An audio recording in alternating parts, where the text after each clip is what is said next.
and welcome to Your Sparkly Brand. We are here to inspire and empower female entrepreneurs just like you. This podcast is all about delivering no fluff, high value content that helps you to grow your business. It doesn't matter if you're just starting out and you're still DIYing everything on your own. We're giving you the tips, tools, and strategies that you need to build a sparkly empire. I'm Megan Gersh, your resident brand designer and web designer, and I'm here with my co-host and copywriting queen, Lauren Tassi. Hey, Lauren, how's it going? Hey, Meg, how are you? I'm doing well, hanging in there. What's going on? I don't want to jump too far ahead into our talk for today, but let me share my sparkly moment with you. Absolutely. Yeah. What's going on?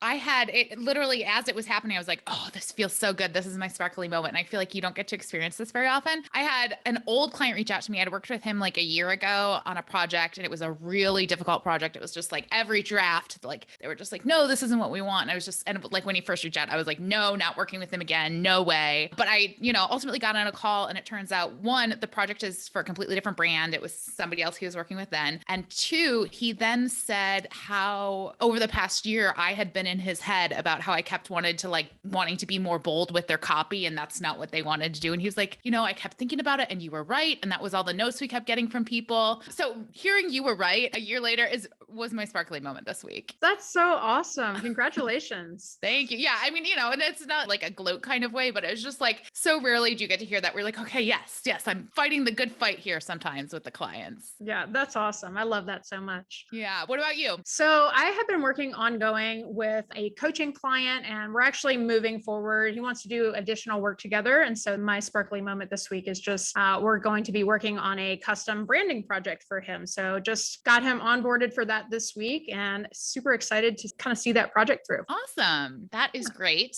So let's get into what we're going to talk about today. And we are talking about the different seasons in business. And I will be totally honest with you. I am struggling a little bit with this right now myself. So even since I wrote this outline 2 days ago and where I'm at today, it just, it's just constantly a thing. So this is again, something that I feel like this is always the mindset stuff. We're always kind of dealing with the challenges in our own life. But this is definitely one of the hardest parts of being an entrepreneur is the ebb and flow of business, right? It's always ups and downs. It's feast or famine. It's rich or poor, all of those things that you're sort of fighting against. But instead of fighting against them, embracing the slow time, that will help you avoid burnout and help and get rid of that sort of unnecessary stress. I'm literally saying this to myself right now. So planning ahead financially is a big part of it. It'll help you prepare for when times are leaner and when you realize that it's a good time to schedule a vacation, right? When you sort of go, okay, well, things are probably going to slow down coming up here. Maybe we should get some time off scheduled on the books. So we've got lots of farming and planting metaphors for you in this episode, and let's get into it. So one thing that it is important to remember when we're talking about the seasons of our business is that they don't last for a specific amount of time. So,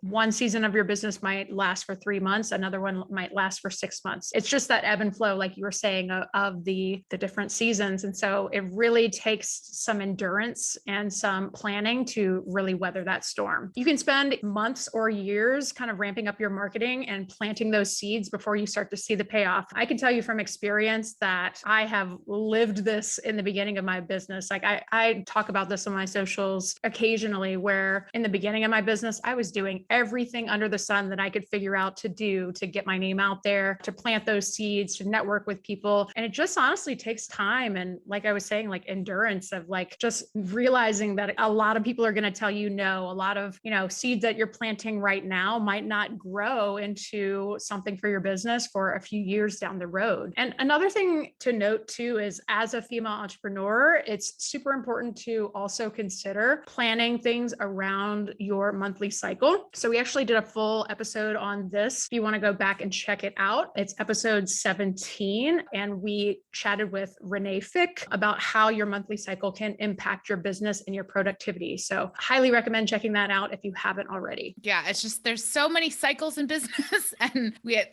taking into account all of them, I think is super helpful. Yeah, absolutely. Okay. So our first metaphorical season in business is spring, right? It's where everything starts. Hopefully you are feeling refreshed from taking things slow during your winter season. This is when, maybe you did back off client client work, or orders are slow because your product isn't selling as much right now. But spring is all about new ideas and fresh energy. It's getting excited about maybe taking your business in a new direction, or a new idea for a new product or a new service or something like that. It's all about development and creativity. So enjoy that. Like, I love being in that process where I'm just like, oh my God, yes, idea, let's do it. But it's also really hard to sustain that 100% of the time. And the other part is that you need to then move forward and take action on things, because just having a million ideas isn't a business, unfortunately. So another thing that's really important to keep in mind when you're in the spring season is the big overall why behind your business. Why are you doing this? What do you want your life to look like? Instead of all these ideas, or, I have,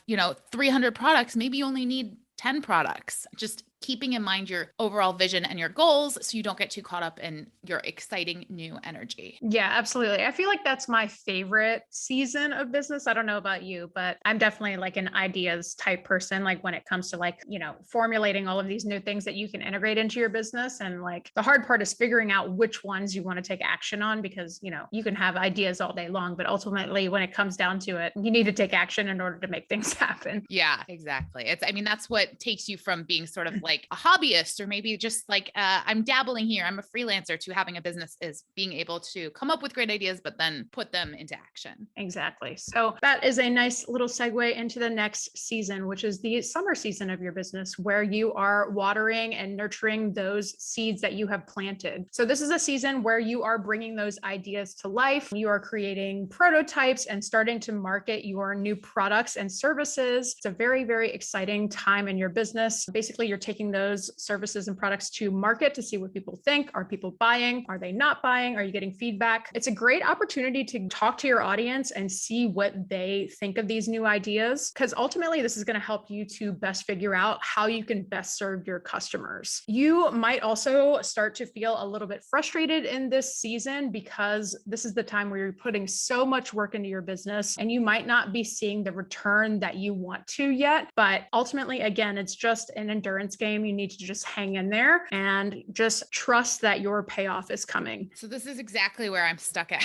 right now in my business. Is I have had, in the past 2 or 3 weeks, I've had so many calls with new clients, all projects I'm excited about. I have tons of proposals out there, and it's just sort of waiting for something to start. I've never had this before. I've had people be like, yes, let's do this, I want to get started. I'm like, okay, great. Here's the contract. Sign, here's the next steps. And then like, it's been like 2 days and I haven't heard anything. And I'm just like, let's go.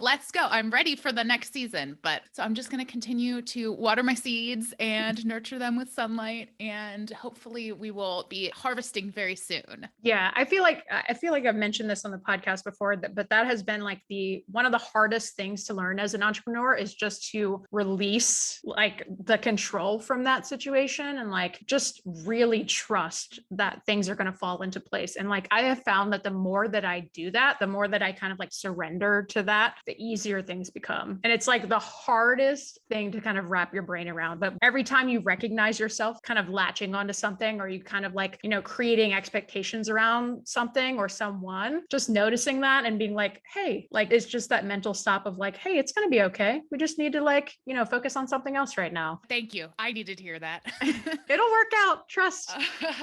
All right. So let's move on to our next season, which would be fall. And this is it, right? This is the harvest. This is your busy season. You're fulfilling orders. You're delivering client work. You're making money. It can be tempting to pull back on your marketing efforts.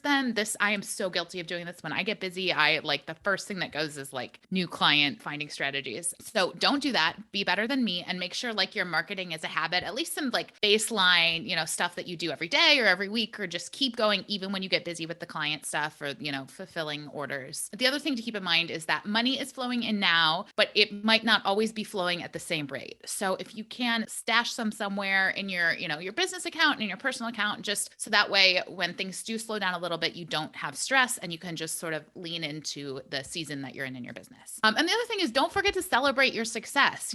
We talk about that a lot on this podcast, but like when you get busy with the work, when you're when things are going well, sometimes it's easy to get kind of swept up in that momentum and not taking a step back and going, hey, we did it. Those proposals got signed, or, whatever it is, and taking just a moment to celebrate. celebrate. Yeah. One thing I will say with the marketing too, because I have talked to a lot of people that do struggle with that also. And like, this is where having solid systems and kind of like perhaps even a team in place to help you with those kinds of things can be super, super helpful, because the more that you can focus as a CEO, like on the kind of money making tasks and the kind of like the creative part of your business, the more that you can hand off those kind of like day-to-day type things to somebody else, or you can have a system in place where you are auto posting or, responding to like however you are acquiring clients in your business, so that both sides kind of just still keep running. You know what I mean? Yeah, exactly. And that's the kind of thing we can do in our upcoming season. Exactly. So the next season is the winter season, which is a super important season in any business. This is the time that you need to be taking to rest in your business. If you can start to embrace the slow season instead of fighting it, you will be ready to start all over again once things start to pick up in your business. And this is a great time to also do some behind the scenes type work. So if you need to redo your website, or maybe there's an email sequence that you want to tighten up a little bit, or create a new system for your business, these are prime hours to get some of those tasks done. So that way that your business will run a little bit smoother once you get back into that busy season. And the important thing to note here too is that business is cyclical. So even if you're in a slow season of your business right now, just know that it's going to come back around and things will pick up again. The important thing is just to keep that momentum going. I feel like winter is definitely like the hardest. I mean, I don't know. Right now I'm stuck in summer.